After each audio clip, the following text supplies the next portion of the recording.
Le Business Model Canvas. Vous en avez sûrement déjà entendu parler. C'est vraiment un des outils les plus puissants pour prendre une idée, qui est peut-être un peu floue, et la transformer en un plan, concret, actionnable.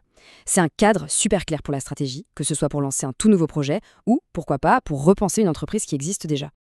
Ah, la grande question. Qui n'a jamais connu ça? Ces fameux business plans traditionnels, souvent hyper lourds, complètement figés et, on va se le dire, dépassés au bout de quelques semaines.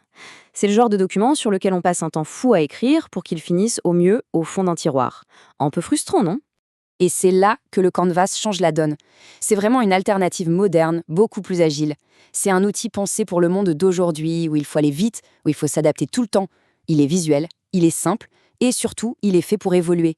On n'est plus sur un document gravé dans le marbre.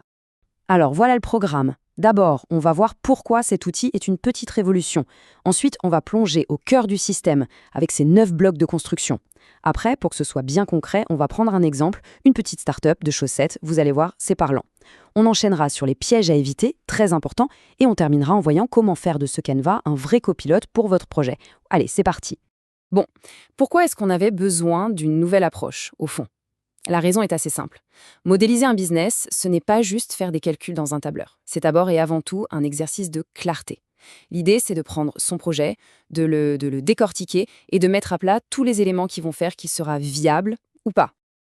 Alors, cet outil, il ne sort pas de nulle part. Il a été développé par Alexander Osterwalder et Yves Pignor, et aujourd'hui, il est utilisé partout dans le monde. C'est devenu une référence. Son but, c'est de représenter sur une seule page comment une entreprise va créer de la valeur, comment elle va la livrer à ses clients, et bien sûr, comment elle va en capturer une partie. Et ces avantages sont très concrets. D'abord, la clarté. En un coup d'œil, on voit tout. Ensuite, la communication. Tout le monde dans l'équipe, et même les partenaires, parlent le même langage. Et puis surtout, il y a l'agilité.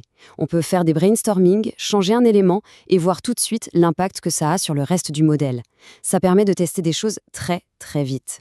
Allez, passons au cœur du réacteur. Voyons comment tout ça s'articule. Un business model, c'est un système complexe. Et le Canvas nous propose une carte. Une carte en 9 blocs qui sont tous connectés les uns aux autres. Et le voici, ce fameux Canva, encore vierge. Imaginez-le comme un tableau de bord stratégique. Il couvre les 4 grands piliers d'une entreprise. Les clients, l'offre qu'on leur fait, l'infrastructure nécessaire pour que ça fonctionne, et bien sûr la viabilité financière. Chaque case va éclairer une facette de votre projet. Ces 9 blocs, quels sont-ils? Eh bien, on a les segments de clientèle, à qui on s'adresse, les propositions de valeur, qu'est-ce qu'on leur apporte, les canaux, comment on les atteint, la relation client, les flux de revenus, bien sûr, et puis de l'autre côté, plus en coulisses, on a les ressources, les activités et les partenaires clés. Et tout en bas, ce qui relie tout ça, la structure des coûts. Mis bout à bout, ces 9 blocs racontent une histoire, l'histoire de comment votre entreprise va gagner de l'argent. Bon, la théorie, c'est bien, mais rien ne vaut un cas pratique pour que tout devienne limpide. Alors, imaginons une start-up. Une idée simple, un service d'abonnement pour recevoir des chaussettes originales tous les mois. Regardons un peu comment les blogs se remplissent et se répandent. Qui on cible? Des professionnels soucieux de leur style. D'accord. Comment on va leur parler? Principalement via les réseaux sociaux, avec une boutique en ligne. Et qu'est-ce qu'on leur promet? Des designs uniques et un petit plus, la production éthique. Le modèle de revenu, c'est simple, c'est l'abonnement. Et les coûts principaux, ce sera la production, le marketing, la logistique. Vous voyez, tout est lié. Chaque choix a un impact sur les autres blocs. Maintenant, attention. Un bon canvas, ce n'est pas juste un joli poster bien rempli. Sa vraie valeur, c'est sa capacité à guider l'action. Et pour ça, il y a quelques pièges classiques à connaître pour ne pas tomber dedans. Et voilà l'erreur numéro 1, la plus importante de toutes. Il faut bien comprendre une chose. Chaque post-it que vous collez sur votre canvas, ce n'est au départ qu'une hypothèse, une supposition. L'idée que tel client va payer pour votre offre, c'est une hypothèse.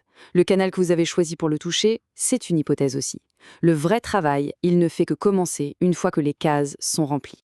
C'est vraiment le point crucial. Le canvas n'est pas une fin en soi, c'est un point de départ. Sa vraie valeur, elle vient quand on confronte chaque bloc à la réalité du terrain. Il faut sortir du bureau, aller parler aux clients, tester ses canaux, valider ses coûts. C'est ce processus d'itération qui va construire un modèle économique qui tient la route.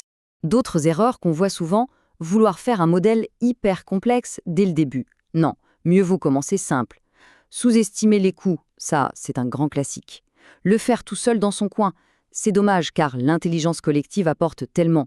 Et enfin, le considérer comme un document figé qu'on fait une fois et qu'on oublie. Un autre point important à clarifier, le Canva ne remplace pas le business plan. Ils sont complémentaires. On pourrait dire que le Canva, c'est la stratégie, c'est la recette. Le business plan, lui, il va détailler l'exécution. Le plan d'action opérationnel, les prévisions financières détaillées, la stratégie de développement à long terme. Donc pour résumer, le Canvas, c'est beaucoup plus qu'un simple outil de présentation. C'est un véritable cadre de réflexion stratégique. C'est une boussole qui permet de mettre à plat tous les leviers de valeur de l'entreprise et de voir comment ils jouent ensemble. Et c'est vraiment ça, la philosophie de l'outil. Un bon canvas n'est jamais terminé. Il doit vivre, il doit évoluer avec le marché, avec les retours des premiers clients, avec les ajustements que vous faites. On ne le range pas dans un dossier, on l'affiche sur un mur, on le garde sous les yeux. Il doit servir de référence pour toute l'équipe. Alors, concrètement, comment on s'y met? C'est simple, imprimez-le en grand format ou utilisez un outil en ligne. Rassemblez une équipe avec des profils différents, un commercial, un technicien, un marketeur, et puis utilisez les post-it. C'est génial pour ça. Ça encourage la discussion, on peut bouger les idées. Ensuite, la question clé. Quelles sont nos hypothèses les plus risquées? Et enfin, le plus important, on sort et on va les tester sur le terrain. La vraie valeur, elle n'est donc pas de remplir le Canva, mais de s'en servir pour apprendre, et apprendre vite. La question à se poser n'est pas « est-ce que mon idée est bonne ?», mais plutôt « quelle est la supposition la plus critique, celle qui, si elle est fausse, fait que tout mon projet s'écroule ?» C'est par là qu'il faut commencer. C'est votre premier test.